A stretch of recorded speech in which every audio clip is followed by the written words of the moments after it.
안녕하십니까. 하나님께서 시원한 가을 날씨를 허락해 주셔서 감사합니다.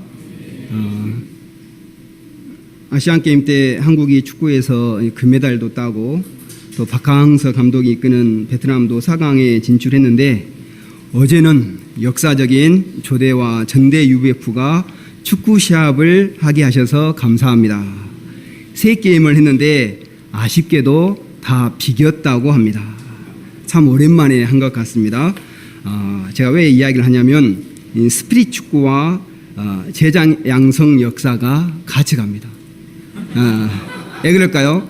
일단 축구를 하려면 11명 있어야 되니까 제자 양성이 안 되면 축구를 할 수가 없어요. 최소한 11명 있어야 되니까. 그래서 재양성이 잘 돼야 되고, 또 재양성이 잘 되면 어떤 피가 옵니까? 젊은 피가 수혈이 됩니다. 그래서 그 팀이 잘 뛸 수밖에 없어요. 어제 보니까 우리 나이 드신 목자님들은 좀 뛰다가 이렇게 4발로 뛰어다니셨다더라고요. 이렇게. 그래서 계속해서 스피릿 축구가 활성화되고 제자 양성의 꼬투리가 될 수 있기를 기도합니다. 나중에는 전대를 꼭 이길 수 있기를 기도합니다. 오늘 말씀은 언약의 피입니다. 요절 말씀 같이 읽고 제가 기도하고 시작하도록 하겠습니다. 시작.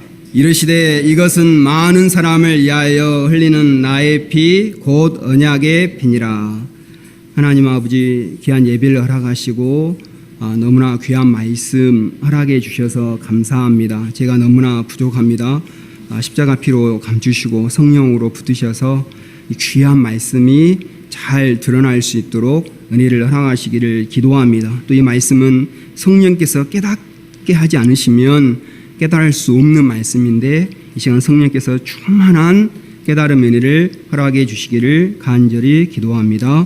예수님의 이름으로 기도드렸습니다. 아멘. 오늘 말씀은 예수님의 죽음을 앞둔 상태에서 예수님께 대한 종교 지도자들과 가룟 유다와 한 여인의 태도가 나옵니다. 종교 지도자들은 예수님을 죽이고자 했고, 가룟 유다는 이 일에 협조했습니다. 그러나 향유를 부은 여인은 예수님의 죽음을 아름답게 승화시켰습니다. 예수님은 제자들과의 성찬식을 통해 십자가의 죽음의 의미를 가르쳐 주셨습니다. 만일 제자들이 왜 예수님이 십자가에 죽으셔야만 하셨는가, 그 의미를 깨닫지 못한다면 어떻게 되겠습니까? 예수님의 죽음은 헛되게 되고, 예수님은 십자가에서 고통스럽게 죽으셨건만 그 효력은 조금도 발생하지 않게 됩니다. 이 시간 나를 위해 십자가에서 몸을 깨트리고 언약의 피를 흘리신 주님의 사랑을 깊이 묵상하고 영접할 수 있기를 기도합니다. 또한 이 예수님께 대한 나의 자세가 어떠한지 돌아볼 수 있기를 기도합니다. 1, 2절을 보십시오. 유월절과 무교절 이틀 전 대제사장들이 서기관들과 모여 예수를 흉계로 잡아 죽일 방도를 구하고 있었습니다. 그들은 백성이 많이 모이는 유월절에는 자칫 잘못하면 밀란이 날까 염려하여 하지 말자고 하였습니다. 하지만 유다에게 예기치 않는 제안을 받아 일정을 바꾸었고, 결국 예수님은 유월절의 어린 양으로서 십자가에 못 박혀 죽으셨습니다. 하나님은 종교 지도자들의 계계와 가룟 유다의 배반까지도 쓰셔서 그 뜻을 이루어 나가고 계셨습니다. 3절을 보십시오. 예수님께서 베다니에 사는 나병 환자 시몬의 집에 식사 초대를 받았습니다. 시몬은 과거 나병으로 고통받다가 예수님을 통해 나음을 받고 그 은혜에 감사하여 예수님을 초대한 것입니다. 여기에는 요수와 정식과 함께, 요수와 정식 오랜만에 듣죠. 모르시는 분이 많을 건데, 요수와 정식 혹시 무엇인지 아신가요? 통피족이거든요. 통피족, 통닭, 피자 족발. 예, 통닭피자, 치킨, 피자, 족발. 전에는 엄청 많이 먹었어요. 예, 요소와 정식 이렇게 과 함께 자매인들이 좋아하는 비스테이크, 스파게티, 깐풍기, 라조기, 팔보채, 탕수육 등 풍성한 음식이 가득하였습니다. 제 아들은 오랜만에 풍성한 진수성찬으로 먹는 것에 집중하고 있었습니다. 그런데 이때 한 여자가 옥합을 깨트려서 식사하시는 예수님의 머리에 붓는 사건이 발생했습니다. 3절 하반절을 같이 읽어보겠습니다. 시작. 한 여자가 매우 값진 향유 곧 순전한 나드 한 옥합을 가지고 와서 그 옥합을 깨트려 예수의 머리에 부으니, 누가복음에는 그림과 같이 예수님의 발에 눈물을 적시고 머리털로 닦고 그 발에 입 맞추고 향유를 부었다고 하였습니다. 학자들은 이 여인이 나사로의 동생 마리아일 것이다, 또는 7귀신 들렸다 나음받은 마리아일 것이다 등등 말합니다. 어쨌든 예수님은 여인에게 갑자기 향유 세례를 받으신 것입니다.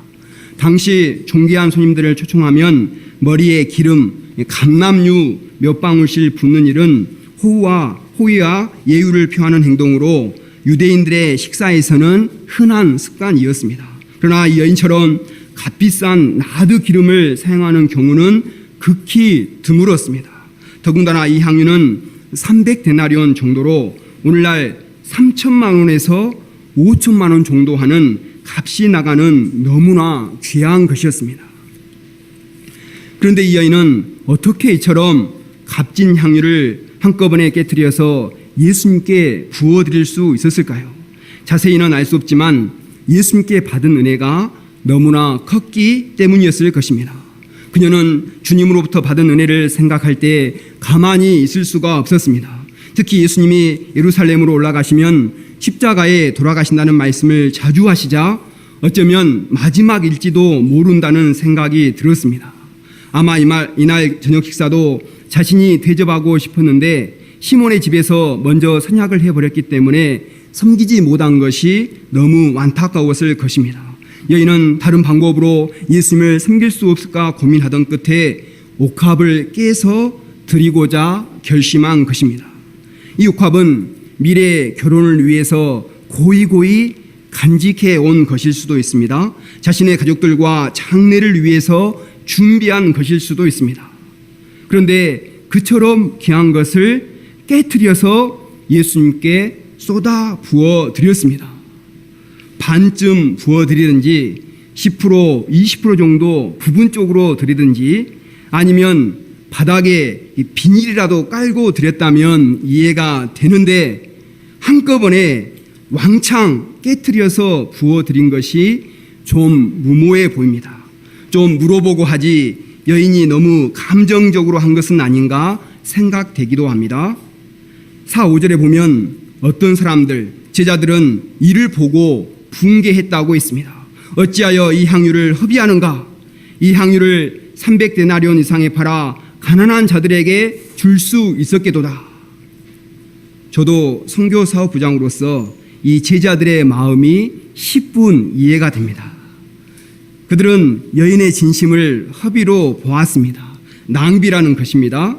그들은 여인의 행동 속에 담긴 순수한 진심과 주님께 대한 사랑은 보지 못했습니다. 단지 예수님의 머리에서 뚝뚝 떨어져 내리고 있는 향유값만 계산하고 있었습니다. 제자의 책망을 들은 여인은 예수님께 헌신한 것이 잘못한 것은 아닌가 생각했을지 모릅니다. 그러나 예수님은 향유 부은 여인의 행동을 어떻게 보셨습니까? 6절을 같이 읽어보겠습니다. 시작.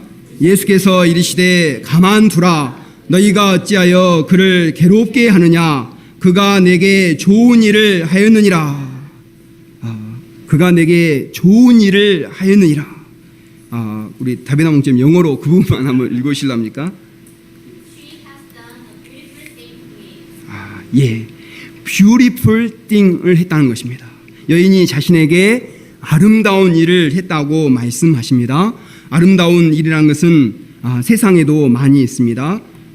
폐지와 빈 칸통을 모아온 할머니가 수백만 원 장학금으로 내어놓는 일은 얼마나 아름답습니까? 또 지난번 말씀에서 단팥죽을 팔아서 모아온 돈 12억을 기부한 할머니는 또 얼마나 아름답습니까? 그러나 이 여인의 행동은 그런 아름다움과는 차원이 다릅니다. 7, 8절을 함께 읽겠습니다. 시작. 가난한 자들은 항상 너희와 함께 있으니 아무 때라도 원하는 대로 도울 수 있거니와 나는 너희와 항상 함께 있지 아니하리라. 그는 힘을 다하여 내 몸에 향유를 부어 내 장례를 미리 준비하였느니라. 이 말씀은 가난한 자들을 모른 채 해야 한다거나 무관심을 정당화하신 말씀이 아닙니다. 가난한 자들은 항상 그들과 함께 있기 때문에 언제든지 도울 수 있으나 예수님을 섬기는 데에는 때가 있음을 가르쳐 주시는 말씀입니다. 예수님은 곧 제자들을 떠나십니다. 이틀 후에 십자가에 돌아가시면 섬기고 싶어도 섬길 수가 없습니다. 마찬가지로 우리가 예수님을 섬길 기회도 한정되어 있습니다. 젊음이 신속하게 지나갑니다. 나중에 돈 많이 벌고 여유 있을 때 주님을 섬기겠다 하는 사람도 있습니다. 그러나 이런 사람은 영원히 주님을 섬길 수 없을지도 모릅니다. 지금 예수님을 섬겨야 합니다. 시간이 있고 젊음이 있고 청년의 힘과 에너지가 있을 때 예수님을 섬겨야 합니다. 예수님은 계속해서 여인이 예수님의 몸에 향유 부은 의미를 설명해 주셨습니다. 그는 힘을 다하여 내 몸에 향유를 부어 내 장례를 미리 준비하였느니라. 예수님은 이 여인의 행동을 이틀 뒤에 십자가에 못 박혀 돌아가실 예수님의 장례를 준비하는 것으로 칭찬해 주셨습니다. 물론 이 사실을 여인은 정확히 몰랐을 것입니다. 그러나 결과적으로 여인의 향유는 예수님께 부어드리는 향품이 되었습니다. 예수님의 구속 역사에서 가장 중요한 클라이막스가 무엇입니까? 십자가 사건입니다. 예수님은 이제 유월절 어린 양이 되셔서 십자가에 못 박혀 죽으셔야 합니다.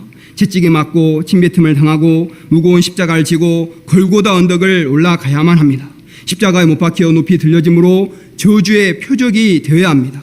살이 찢어지고 뼈가 으스러지고 물과 피를 다 쏟고 죽으셔야만 합니다.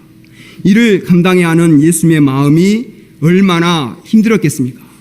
이 다음 강의가 겟세마네 기도인데 겟세마네 기도에서 3번이나 이렇게 기도하신 것을 보면 예수님의 마음이 너무나 괴롭고 고통스러운 것을 알 수 있습니다.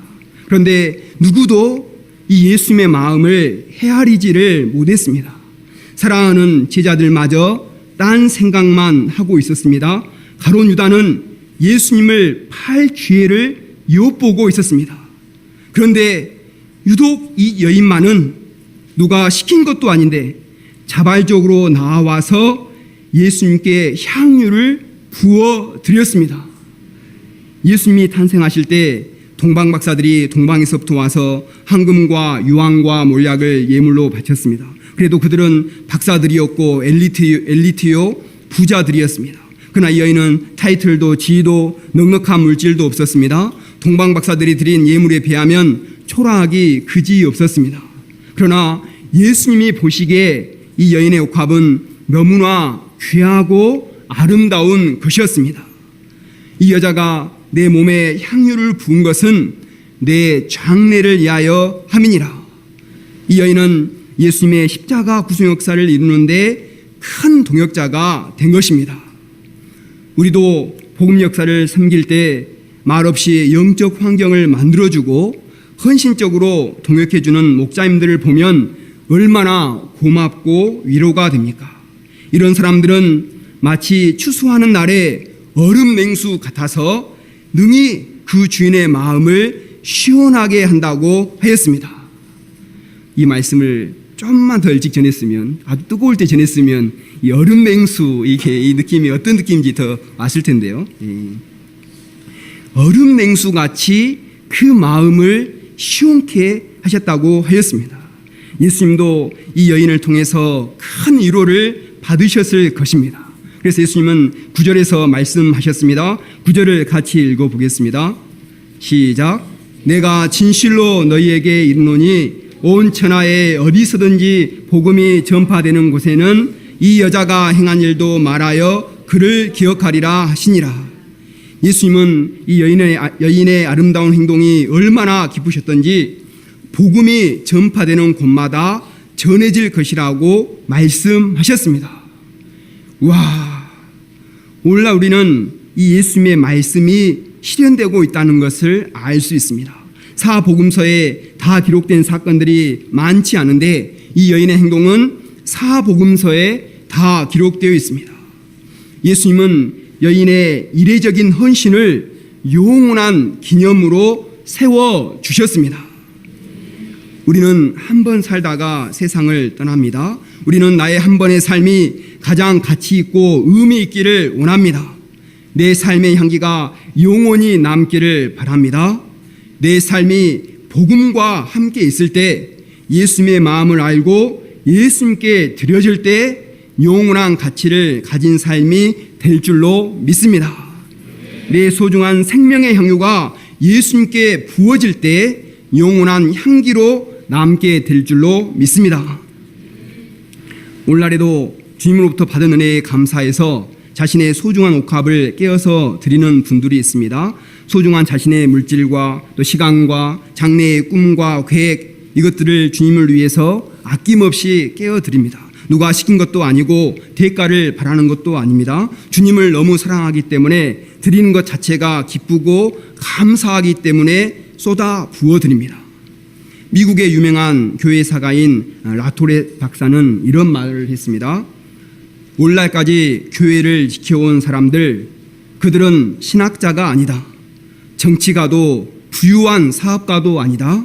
이름도 없이 빚도 없이 주의 재단에 진심을 바친 수많은 성도들, 바로 그들이 교회의 주인들이다. 말씀 공부를 하면서 우리 목자님들이 그동안 옥합을 깨트려서 드린 이야기를 하는데 끝이 없었습니다. 밤새서 말씀 공부를 할 것 같았습니다. 본문의 여인처럼 정말 결혼 자금을 깨트려서 건축 헌금으로 드린 목자님도 있었습니다. 빚을 내서 헌금하기도 하고 차를 팔아서 헌금하기도 하였습니다. 저는 목자님들의 이야기를 들으면서 너무 무모하신 것 아닌가라는 생각이 들었습니다. 그런데 공통점은 기쁨으로 감사함으로 하셨다는 것이고, 더 놀라운 것은 무모하리만큼 하셨는데 그로 인해 망한 분이 한 분도 안 계시다는 것입니다. 오히려 하나님께서 그것을 꼬투리로 복을 주시고 하나님의 역사에 귀 써주시고 베스트웨이로 인도해 오셨음을 이구동성으로 말씀하셨습니다. 오늘 줄 예배를 드리려고 사랑방에 들려보니까 예배 후에 먹을 식사거리를 준비하고 있으셨습니다. 저걸 준비하려고 하면 또 얼마나 힘드실까 이렇게 저는 또 생각이 들었습니다. 그런데 사모님들이 수고하심으로 줄 예배가 잔치집이요 축제같이 되는 것 같아 너무 감사가 되었습니다. 저는 선교사업부장으로 저렴한 비용이 들어가니 더욱 좋았습니다. 한 사모님은 너무 수고하는 것 같아 한 주 쉬시라고 하니까 오히려 섬기지 못해 힘이 드셨다고 하셨습니다. 하나님께서 그 마음을 다 받으실 줄을 믿고 감사를 드립니다. 이해도 많은데 다 이야기하면 날을 새야 하니까 마치도록 하겠습니다. 우리 칠부 교회 가운데 계속해서 옥합을 깨트려서 섬기는 아름다운 향기가 가득한 교회가 되기를 기도합니다. 10절 11절에는 가룟 유다가 예수님을 팔고자 대제사장들에게 가서 흥정하는 장면이 나옵니다. 왜 가룟 유다는 예수님을 배반할 생각을 했을까요? 유다는 예수님이 민중을 이끌고 로마를 쫓아내고 메시아 왕국을 건설할 것이라고 기대했습니다. 회계의 담당자였던 유다는 그 나라에서 기획재정부 장관이 될 것이라고 확신했습니다. 그러나 유다는 예수님이 건설하시는 메시아 왕국은 물리적이고 정치적인 나라가 아니라는 것을 깨달았습니다. 향유를 붓는 여인을 칭찬했을 때 더욱 확신하게 되었습니다. 유다는 예수님을 따를 경우 돈과 지위에 대한 자신의 탐욕을 만족시킬 수 없기 때문에 돈을 받고자 예수님을 종교 지도자들에게 팔아버렸습니다. 마가는 이런 유다와 마리아를 대조하고 있습니다. 말씀을 통해서 유다가 되지 말고 마리아가 되라고 가르쳐 주고 있습니다. 마리아는 예수님을 사랑했습니다. 예수님을 위해서 자신의 가장 귀한 것을 드렸습니다. 그래서 헌신적인 여인으로 기억되고 있습니다. 반면에 가룟 유다는 예수님을 사랑하지 않았습니다. 그에게는 예수님보다 돈이 더 중요했습니다. 그래서 탐욕 때문에 예수님을 팔아버렸습니다. 만일 우리가 예수님보다도 그 어떤 것을 더욱 사랑한다면 가룟 유다처럼 그 어떤 것을 얻기 위해서 예수님을 배반하게 될지도 모릅니다. 12절을 보십시오. 무교제의 첫날 곧 유월절 양 잡는 날이 되었습니다. 이날에는 흠 없는 1년 된 어린 양을 희생하여 가족 단위로 유월절 식사를 하였습니다. 제 아들은 예수님께 어디서 유월절 만찬을 예배하길 원하시는가 물었습니다. 이때 예수님은 배반자 유다를 의식하여 정확하게 위치를 가르쳐 주지 않으시고 방향만 지시했습니다. 예수님은 제 아들에게 유월절의 영적 의미를 심기 위해 아무런 방해도 받지 않고 제 아들과 유월절 식사를 나누기를 간절히 소원했습니다. 제 아들은 예수님의 방향대로 유월절을 예비하였습니다. 17절에서 21절은 유다의 배반을 안타까워하시며 끝까지 회개하도록 도우시는 장면이 나옵니다. 예수님은 제 아들과 식사를 하시면서 유월절의 영적 의미를 가르쳐 주셨습니다. 유월절이 무슨 날입니까? 목사님 넘어가면 안 돼요. 뒤로. 예, 그렇죠. 못 보셨죠? 혹시 6월절이 우리 선우에게님 6월절이 무슨 날인지 아신가요?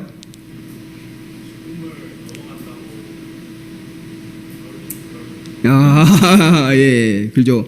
6월절이라고 하니까 6월 달에 있는 절기인가? 라고 생각하는 사람이 있습니다. 근데 그러지 않습니다. 6월절 보실까요? 성경에서 6월절이 자주 나오니까 유가 무슨 유입니까?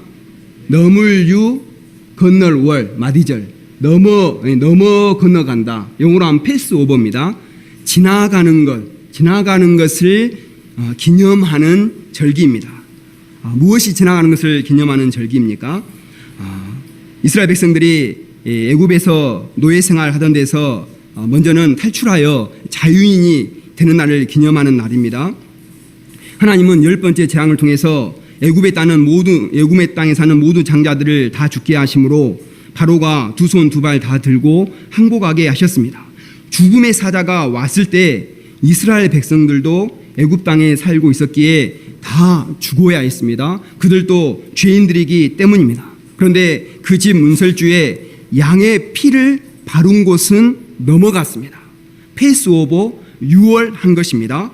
그들 대신 양들이 죽어 피를 흘려줌으로 죽음에서 구원을 받을 수 있었습니다.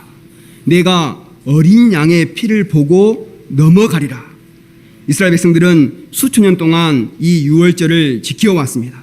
그런데 예수님은 이제 새로운 유월절을 제정하기를 원하십니다. 예수님 자신이 속죄양이 되어 죽으시겠다는 것입니다.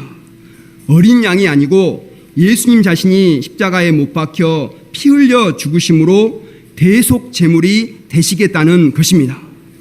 이제 이 예수님의 피를 믿는 자는 구원을 받게 됩니다.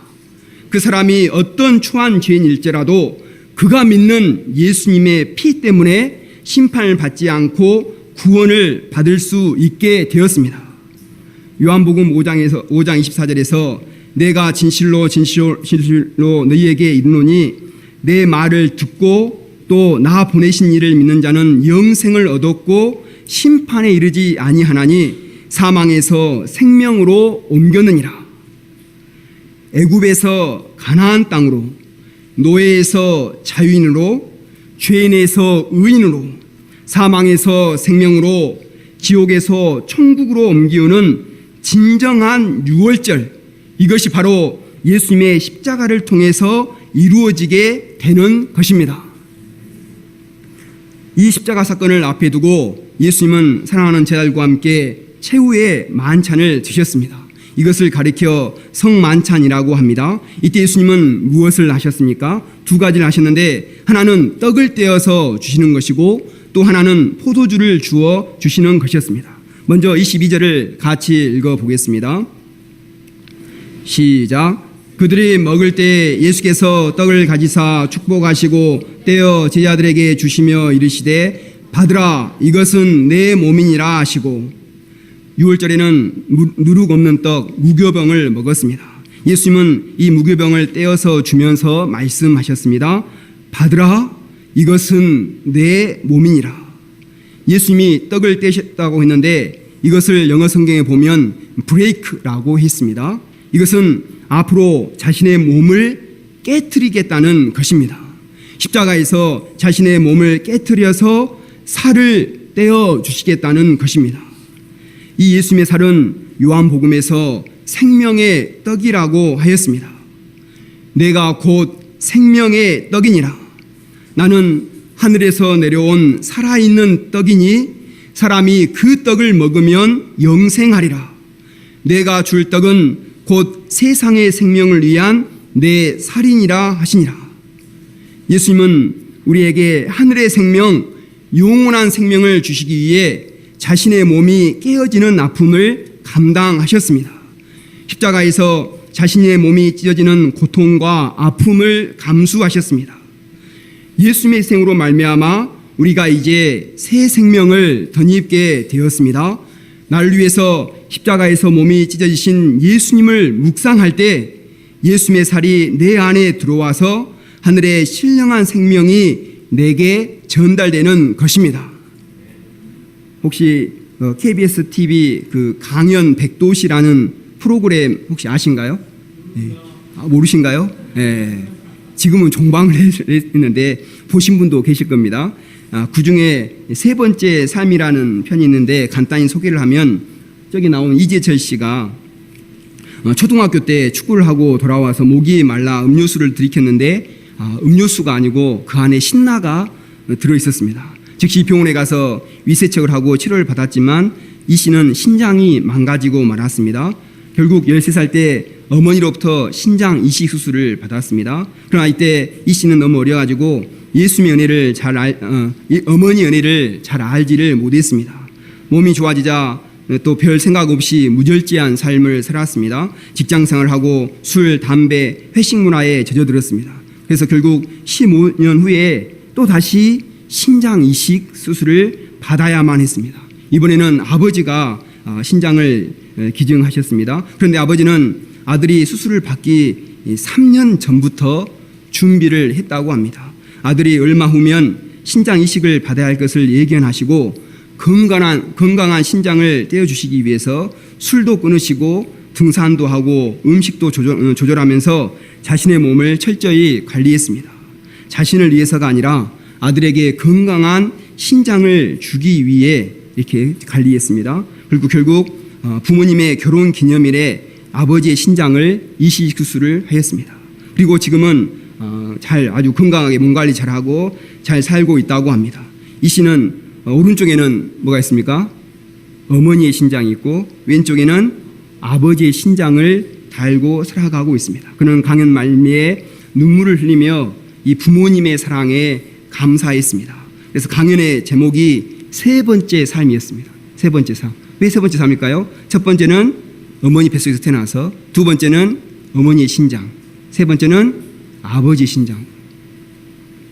그는 이 콩팥을 생각할 때마다 이렇게 자신에게 세 번째 삶을 살게 해주신 부모님의 사랑을 기억하며 평생 감사하며 살겠다고 약속했습니다. 이때 아나운서가 부모에게 물어봤습니다. 부모님, 어떻게 그렇게 자식에게 신장을 하나씩 떼어줄 수 있습니까? 그러자 부모님은 주저없이 말했습니다.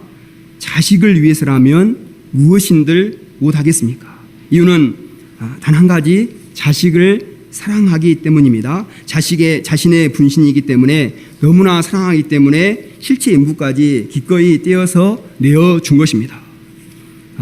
요성 목자님, 혹시 이제 이런 일이 생기면 안 되겠지만 자식에게 신체 일부를 떼어 주실 수 있을까요?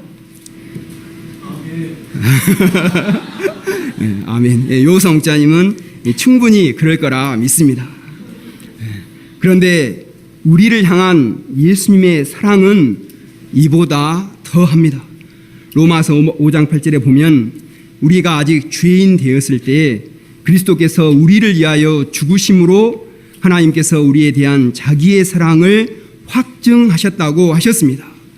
예수는 우리가 자녀처럼 이쁘고 귀여울 때 잘했을 때가 아니라 죄인 되었을 때 하나님을 알되 하나님을 영화롭게도 아니하고 감사치도 않고 자신의 욕망대로 살아가는 죄인이요 원수일 때 그때 주님은 우리를 위해 자신의 몸을 떼어서 주셨습니다. 받으라 이것은 내 몸이니라. 예수님은 콩팥 한쪽 정도가 아니라 몸 전체를 대속 제물로 내어 주셨습니다. 신장은 기증받아도 세월이 지나면 또 문제가 생깁니다. 부모가 떼어주고 싶어도 한 개 이상을 떼어줄 수 없습니다. 그러나 예수님의 살은 우리가 날마다 떼어서 먹을 수 있습니다. 예수님의 십자가를 날마다 묵상할 때 우리는 항상 하늘의 만나를 풍성히 공급받을 수 있습니다. 생명의 떡 예수님으로 말미암아 우리는 날마다 스피릿이 넘치고 거룩하고 열정적인 인생을 살 수가 있는 것입니다. 우리는 떡을 먹듯이 밥을 먹듯이 수시로 예수님의 십자가를 묵상해야 합니다. 어린애들이 밥을 안 먹으면 어떻게 됩니까? 자라지를 않습니다. 병에도 잘 걸립니다. 마찬가지입니다. 우리도 이 예수님을 나의 양식으로 삼고 부지런히 먹지 않으면 자라지를 않습니다. 영적인 병에 걸리게 됩니다. 우리가 나를 위해 살을 떼어주신 예수님을 나의 양식으로 삼고 부지런히 먹을 수 있기를 기도합니다. 그때 예수의 생명이 내 안에 들어와서 약동하는 것을 느끼게 됩니다. 나를 위해서 고귀한 살을 떼어주신 주님의 놀라운 사랑을 감사 찬송 드립니다. 또 예수님은 잔을 부어주시며 말씀하셨습니다. 23, 24절을 같이 읽어보겠습니다. 시작. 또 잔을 가지사 감사 기도하시고 그들에게 주시니 다 이를 마시매 이르시되 이것은 많은 사람을 위하여 흘리는 나의 피 곧 언약의 피니라. 6월절에는 어린 양을 잡아서 그 피를 뿌림으로써 그들의 죄를 속했습니다. 우리가 내 죄 때문에 나의 피를 흘리며 죽어야 하는데 어린 양이 내 대신 피를 흘려 죽은 것입니다. 이것이 구언약입니다. 그런데 예수님이 자신의 속죄양이 되셔서 자신이 십자가에서 피 흘려 죽으십니다. 이로써 우리의 진홍같이 붉은 죄를 깨끗이 씻어주십니다. 이 대속의 은혜, 이것이 바로 새 언약입니다. 한번 물어볼까요? 짐승의 피를 뿌려서 죄를 속하는 구언약의 효력이 강할까요? 아니면 하나님의 아들 예수님의 피를 뿌려서 죄를 속하는 새 언약의 효력이 강할까요? 말할 필요도 없습니다. 당연히 새 언약의 효력이 강합니다. 그래서 히브리서는 말합니다. 염소와 황소의 피와 및 암송아지의 죄를 부정한 자에게 뿌려 그 육체를 정결하게 하여 거룩하게 하거든 하물며 영원하신 성령으로 말미암아 흠 없는 자기를 하나님께 드린 그리스도의 피가 어찌 너희 양심을 죽은 행실에서 깨끗하게 하고 살아계신 하나님을 섬기게 하지 못하겠느냐. 예수님의 피는 주홍 같은 우리의 죄를 눈같이 희게 하십니다. 진홍같이 붉은 죄를 양털같이 희게 하사 살아계신 하나님을 섬기게 하는 능력이 있습니다. 주님은 그 피로 우리와 언약을 맺기를 원하십니다. 이제 너희는 천국 백성이 되었다. 죄사함 받은 의인이 되었다. 그리스도의 정결한 신부가 되었느니라. 결혼식을 할 때 보면 언약식을 합니다. 쭉 순서에 보면 하다가 이렇게 마지막에 이제 검은 머리가 팥뿌리가 될 때까지 사랑하겠습니다. 이렇게 큰 소리로 고백하기도 합니다. 그리고 그 언약을 경고하기 위해서 뭘 교환합니까? 반지나 시계나 예물을 교환합니다. 그래서 신랑과 신부는 그 예물을 볼 때마다 언약을 기억하는 것입니다. 신부는 신랑이 출장 갔을 때도 그 결혼 반지를 보면서 신랑이 나만을 생각하겠지. 여보 빨리 돌아와 이렇게 생각합니다. 그러나 요즘 부부들은 야단스럽게 맹세하고 언약했으면서도 얼마 지나지 않아 딴 마음을 품습니다. 인간의 마음은, 인간의 언약은 믿을 수가 없습니다. 그러나 우리 예수님은 그렇지 않습니다. 예수님은 자신의 피로써 언약을 세우셨습니다. 피를 조금 흘려서 내가 누구누구를 사랑한다, 이런 혈서를 쓴 것이 아닙니다. 예수님의 언약은 십자가에서 자신의 모든 물과 피를 쏟으심으로 세우신 것입니다. 우리가 일을 하다가 다쳐서 피를 조금만 흘려도 얼마나 아픕니까? 음식을 많이 먹어 체해서 채기를 내리기 위해서 어떻게 하십니까? 바늘로 이렇게 손가락을 따도 그래서 피가 나와도 아프지 않습니까? 그러나 예수님은 이런 바늘이 아니라 큰 대못에 손과 발이 찔려서 돌아가심으로 언약을 세우신 것입니다. 주님과 나의 관계는 보통 관계가 아닙니다. 어찌 보면 부부보다 더한 관계입니다. 자신의 생명을, 자기의 피를 흘려서 언약을 삼으신 것입니다. 이 언약은 누구도 깨뜨릴 수 없는 것입니다. 누구도 끼어들 수 없고, 누구도 부인할 수 없고, 누구도 흔들 수 없는 생명의 언약이요, 영원한 언약이요, 사랑의 언약입니다. 그래서 사도 바울은 로마서 8장에서 누가 우리를 그리스도의 사랑에서 끊으리요? 환난이나 공고나 박해나 기근이나 적신이나 위험이나 칼이라. 이 모든 일에 우리를 사랑하시는 이로 말미암아 우리가 넉넉히 이기느니라고 하였습니다.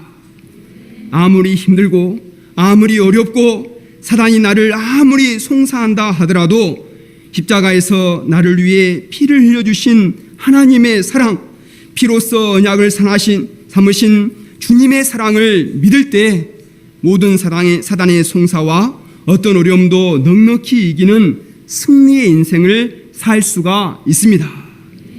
예수님은 제자들과의 마지막 성만찬을 통해서 이 언약을 세우시고 십자가에 돌아가셨습니다. 예수님께서 나를 너무나 사랑하셔서 십자가에서 자신의 몸을 부수어 들이시고 피를 쏟아 언약을 삼으시고 구원해 주셨다면 우리는 이제 어떠한 삶을 살아야 합니까? 우리도 향유 부은 여인과 같이 나의 소중한 옥합을 깨트려서 주님께 부어드리는 인생을 살아야 하겠습니다. 언약은 관계입니다. 주님이 나에게 이런 사랑을 부으셨다면 우리도 이제 주님께 나의 진심을 부어드림으로써 주님과 나의 관계가 더 깊어지고 더 친밀해지고 더 차원이 높아지고 더 나아가 이를 통해 믿음의 비밀을 간직한 하나님의 사람들이 될 수 있는 것입니다. 주님이 나를 위해 내어주신 살과 피에 비하면 내가 주님께 드리는 헌신과 희생은 얼마나 빈약한 것입니까? 그러나 주님은 내가 드린 작은 진심도 귀하게 여기시고 축복해 주십니다. 우리가 날마다 순간순간마다 예수님의 살과 피를 묵상하며 감사함으로 우리의 옥합을 깨어드리는 삶을 살 수 있기를 기도합니다. 요절 말씀 읽고 제가 기도하고 마치겠습니다. 시작. 이르시되 이것은 많은 사람을 위하여 흘리는 나의 피 곧 언약의 피니라.